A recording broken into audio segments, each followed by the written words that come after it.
जमाल हसन साहब, आज मुलाकात का दिन था। 6 लोगों की फ़हरिस्त दी गई थी। सिर्फ़ 2 लोग आए हैं मुलाकात के लिए। और पार्टी में इस वक़्त जो सूरत-ए-हाल है, कुछ लोग कह रहे हैं जी कि हमें मुज़ाकरात की तरफ जाना चाहिए। कुछ लोग कह रहे हैं नहीं, हमें मुज़ाहमत करनी चाहिए। पार्टी के अंदर भी एक कन्फ्यूज़न है और बाहर भी कन्फ्यूज़न है, तो किस तरह मामलात आगे बढ़ें? देखिए जी, पार्टी के अंदर तो इस तरह से कोई कन्फ्यूजन नहीं है कि पार्टी जो भी फैसला करेगी वो एक मजबूत फैसला होगा। और क्योंकि आपको इल्म में है कि खान साहब ने दो लोगों के नाम दिए, अलामा नासिर साहब और अचकजई साहब के आइंदा के लाहेमल उन्होंने तय करना है और पार्टी ने उनको फॉलो करना है। एक तो ये सीधी सी बात है, वो जो भी लाहेमल देंगे और पार्टी उसको फ़ॉलो करने की पाबंद है। हुँ। और बाकी ये कि हम इस लेकिन सलमान अकरम राजा साहब ने कल कहा परसों कि चकधरी साहब पीटीआई का एजेंडा ही लेकर चलेंगे और ये उनको लेकर चलना होगा। ज़ाहिर है चकधरी साहब पर भी दबाव है, तो किस तरह वो आगे बढ़ेंगे? नहीं, वो तो सलमान अकरम राजा साहब ने पता नहीं किस पैराए में बात की होगी, लेकिन जहाँ जब तक खान साहब की तरफ से ये 2 नाम हैं, तो उन्हीं के फैसले को पार्टी जो है वो फॉलो करेगी, उन्हीं के फैसले को आगे लेके पार्टी चलेगी। और क्योंकि वो खान साहब का फैसला है, वो किसी ना मेरा फैसला है, ना किसी और का फैसला है, वो खान साहब का फैसला है। लेकिन ये जमाल साहब बताइएगा जमाल साहब कि जमाल साहब ये की बताइए जानिब ये से ये बैन नहीं है, बताइएगा वो तो उस ये बात को बताइएगा मानते कि ही हैं। आप सर ये बताइएगा कि आज जो 6 लोगों की फ़हरिस्त दी गई थी, सिर्फ़ 2 लोग आए, इसकी क्या वजह है? नहीं, नहीं, अब 3 लोग, हम 2, मेजर साहब, इकबाल साहब आए हुए हैं, मैं आया हुआ हूँ और उस्मान बटनी साहब भी आए हुए हैं, कोई मेरी अभी उनसे बात हुई थी, हुँ। वो अब शायद उस तरफ हों।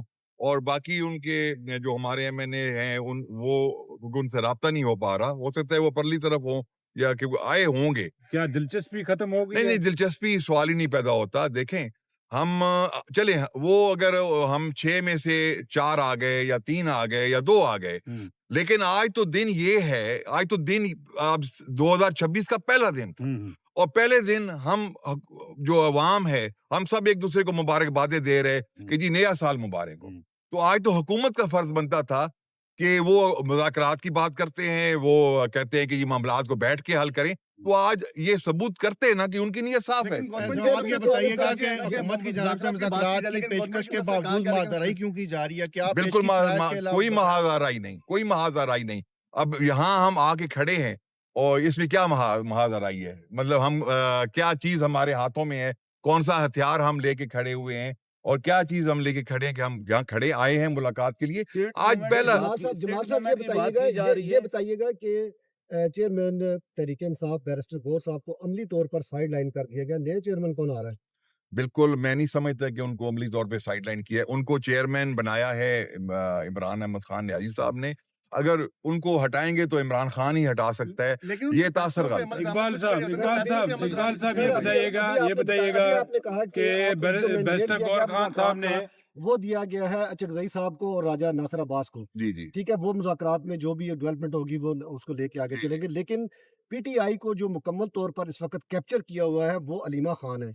तो अलीमा खान के अहकामात चलते हैं राजा नासिर अब्बास और महमूद अचकज़ई साहब की हैसियत क्या रह जाएगी? नहीं, नहीं, ये एक पार्टी में एक जो है वो पार्टी को तक़सीम करने की एक बात की जाती है कि जी वो उनके अहकामात चलते हैं।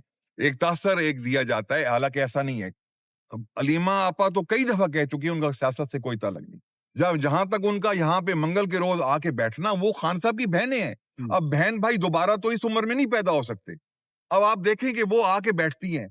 अब कोई भी आप देख लें, इमरान खान को आम आदमी तो है नहीं।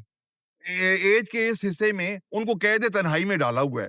और वो क्या उनका इतना भी हक नहीं कि वो आके बैठें और आके वो बात करें और आके वो प्रोटेस्ट करें हुकूमत के सामने कि ये इतना जुल्म तो ना करें ना। अब आपके सामने है, आप लोग सब गवाह हैं। जिस दिन खान साहब की मुलाकात करा दी जाती थी, तो कोई प्रोटेस्ट नहीं होता था, हर कोई टाइमली वापस चला जाता था। तो ये तो रात तक बैठना तो और फिर प्रोटेस्ट करना, ये तो एक मकसद, एक हर इंसान का हक है कि जो उसके साथ हो रहा हो, जो वो उसको उसको भी बयान ना करे। मतलब इतनी आज़ादी सल्ब कर ली जाए कि इकबाल साहब ये उसमें भी बताइएगा बात ना करे कि मेरा इकबाल भाई अंदर है, इकबा मुझे मुलाकात की इजाज़त नहीं दी जाती और फिर मुझे ये भी इजाज़त नहीं है कि मैं उसके खिलाफ एहतजाज कर तो सकूँ। फिर पार्टी अलीमा खानम के साथ इकबाल चलेगी साहब या ये बताइएगा गौहर साहब ने कहा कि अब हालात यहाँ तक पहुँच गए हैं कि हमें अब मुलाकातों के लिए भीख माँगनी पड़ती है और इसमें दूसरों के साथ-साथ अपनों का भी हाथ है इसमें और इस पर सोशल मीडिया पे भी डिस्कशन चल रही है। तो क्या वजह है हालात इस नहज पर क्यों पहुँचे हैं? पार्टी में भी एक धड़ेबाज़ी नज़र आ रही है। सर पार्टी की धड़ेबाजी को तो मैं टोटली नेगेट करता हूँ चूँकि इख्तिलाफ तो थोड़े बहुत जो है ना वो हो सकते हैं लेकिन आप उसको धड़ेबाजी नहीं कह सकते क्योंकि हर बंदे का अपना एक पॉइंट ऑफ व्यू होता है। Now coming over regarding the Gauhar साहब, तो अगर मैं ये कहूँगा कि अगर हुकूमत चाहती है कि हमने मानी मीनिंगफुल नेगोशिएशन करनी है ना तो उसके लिए तो मुलाकातों का होना बहुत ज़रूरी है। क्या रीज़न है इनके पास, गवर्नमेंट के पास, कि वो कहते हैं कि मुलाकात नहीं होनी चाहिए? इसके अंदर कोई ये तो मैं आप मीडिया वालों को पूछूँगा कि क्या रीज़न हो सकती है? तो मेरे हिसाब से तो देयर इज़ नो रीज़न कि जिसकी वजह से आप मुलाकातों पे पाबंदी लगाएँ और काफ़ी अरसे से लगाएँ। इसका मतलब है कि जी गवर्नमेंट की अपनी नीयत जो है ना, सबसे पहले तो वो क्लियर होनी चाहिए कि गवर्नमेंट मुज़ा चाहती क्या है? मुज़ाकरात के लिए क्या मुतालबात आप सामने रखना चाह रहे हैं कि आप मुज़ाकरात आपके आगे बढ़ सकें? कोई ऐसे मुतालबात भी तो सामने रखें ना आप। सर जी, मुज़ाकरात तो उस सूरत में होंगे जब गवर्नमेंट आपके साथ सिंसियर होगी। जब गवर्नमेंट मुझे थोड़ी-सी लीवरेज भी नहीं दे रही है, मैं आगे चल ही नहीं पा रहा हूँ, तो उसके साथ मुज़ाकरात आप कैसे जब तक होंगे? आप जब जब तक आपकी आप मुलाकात नहीं होगी उस वक़्त तक मुज़ाकरात आगे नहीं बढ़ेंगे, आपके कहने का सर मतलब ये है। देखो, इस पार्टी का डिसीजन मेकर जो है ना, जिससे हमने ड्राइव लेनी है, वो है इमरान खान साहब। अगर आप उससे मुलाकात ही नहीं करने दे रहे हो, तो किस तरह डिसीजन होगा? कोई ना लेकिन कोई लेकिन जब मुलाकात होती है तो उस मुलाकात के बाद कन्फ्यूजन क्रिएट होती है। जैसे आप कह रहे हैं कि अल्लामा राजा नासिर अब्बास और महमूद अचकज़ई को टास्क दिया गया है, लेकिन हलीमा खानम की बहन मुलाकात करके आती है, वो कहती है उन्होंने स्ट्रीट मूवमेंट का कहा है।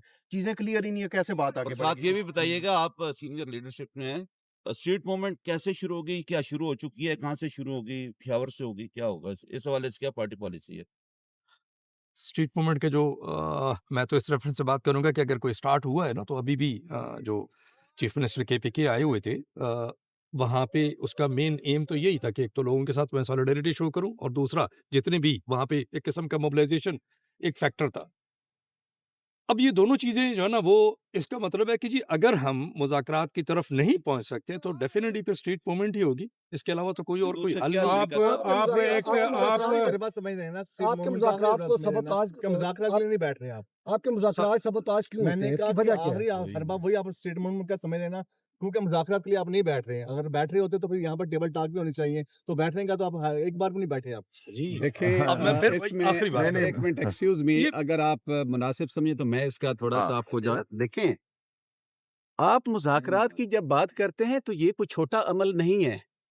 इस सारे मुज़ाकराती अमल का एक तनाज़ुर भी है, पस मंज़र है जिससे आप वाकिफ़ हैं। और वो क्यों टूटा था? इमरान खान साहब ने जिस वक़्त पीटीआई ने डायरेक्ट मुज़ाकरात की बात की थी, क्या स्पीकर के तहत कितनी गुफ्तन नशिस्तन और कितनी कमेटी की मीटिंग हुई थी? 2 बातों के ऊपर वो एक नोटिफ़िकेशन करने से कि उनकी पोज़ीशन में नहीं थी कि जुडिशियल कमीशन को नोटिफ़िकेशन हम कर दें, और सेकंड वो मुलाकात एक नहीं करवा सक रहे थे। एक बात थोड़ी-सी मेरी गुज़ारिश सुनो, एक तो ये फ्रेमवर्क पूरा करेक्ट करें। दूसरी बात ये है कि जो इमरान खान साहब ने इस वक़्त ओवरऑल जो फ्रेमवर्क दिया है पूरा मुज़ाकरात का, वो दिया है तहरीक तहफ़्फ़ुज़ आईन पाकिस्तान के अम्ब्रेला के अंडर, जिसका पाकिस्तान तहरीक इंसाफ हिस्सा है और एक बहुत बड़ा अहम हिस्सा है। और इससे और उस तहरीक तहफ़्फ़ुज़ आईन पाकिस्तान की कॉन्फ़िगरेशन को आप थोड़ा-सा मद्देनज़र रखें। अचकज़ई साहब, अल्लामा नासिर साहब का उनका नेशनल असेंबली में, सेनेट के अंदर रोल, उनकी पोज़ीशन और पीटीआई का उनके पीछे खड़े होना। जब इमरान खान साहब ने ये कह दिया कि जो मुज़ाकरात होंगे वो अपोज़िशन की तरफ से एट अ लार्जर स्केल होंगे और तमाम इश्यूज़ रिज़ॉल्व होंगे, जो पुराने भी हैं, जो मौजूदा हैं, आइंदा के लिए भी हैं। तो तहरीक तहफ़्फ़ुज़ पाकिस्तान ने भी इसको वेलकम किया है जब उन्होंने एक ऑल पार्टी